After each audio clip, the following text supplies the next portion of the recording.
మెదక్ జిల్లా కొల్చార మండలం అప్పాజిపల్లి గ్రామంలో సీఎస్ఎం నవనీత్ ఆధ్వర్యంలో బాల్య వివాహాలపై అవగాహన కార్యక్రమం నిర్వహించారు. బాల్య వివాహాలు లేని దేశం కోసం ఈ కార్యక్రమాన్ని చేపట్టారు. ఈ సందర్భంగా సీఎస్ఎం నవనీత్ మాట్లాడుతూ 18 ఏళ్లు నిండని అమ్మాయికి 21 ఏళ్లు నిండిన అబ్బాయికి వివాహం చేయడం చట్ట ప్రకారం నేరమని తెలిపారు. ఇలాంటి బాల్య వివాహాలు చేస్తే 2 సంవత్సరాల జైలు శిక్ష, 1 లక్ష రూపాయల జరిమానా విధిస్తారని, అంతేకాకుండా తల్లిదండ్రులు, తెలిసిన బంధువులు సహాయపడిన వారికి కూడా శిక్ష పడుతుందని ఆమె హెచ్చరించారు. బాల్య వివాహాల వల్ల ఎన్నో నష్టాలు జరుగుతాయని ఆమె పేర్కొన్నారు.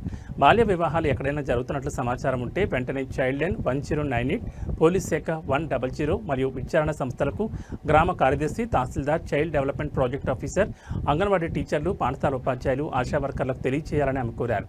ఈ కార్యక్రమంలో అంగన్వాడీ టీచర్లు, పంచాయతీ సెక్రటరీ కృష్ణతో పాటు తదితరులు పాల్గొన్నారు.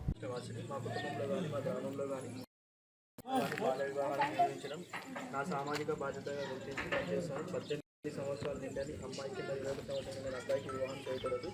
ఆ చట్ట ప్రకారం దీనికి కానీ 2 సంవత్సరాల జైలు శిక్ష, 1 లక్ష రూపాయల జరిమానాతో పాటు దీనిలో భాగమైన అమ్మాయి, అబ్బాయి, వారి తల్లిదండ్రులు, బంధువుల పెళ్లి నిర్వహణ మంత్రాలందరూ శిక్షించబడతారు. బాల్య వివాహాల వల్ల వారి జీవన విధానంలో మానసిక స్థితిలో కలపకపోవడం, వారి భవిష్యత్తు జీవితంలో తీవ్రమైన నష్టాలు జరుగుతాయని వాటి గురించి తెలియజేస్తానని ప్రతిజ్ఞ చేస్తున్నాను. ఎక్కడైనా బాల్య వివాహాలు జరుగుతున్నారు నాకు తెలిసిన, నేను చూసిన వెంటనే సంబంధిత అధికారులకు అనగా చైల్డ్ లైన్ 1098కి, పోలీస్ శాఖ 100కి, విజన్ సంస్థ వారికి, గ్రామ కార్యదర్శికి, తహసీల్దార్కి, చైల్డ్ డెవలప్మెంట్ ప్రాజెక్ట్ అధికారికి, ఈడీపీ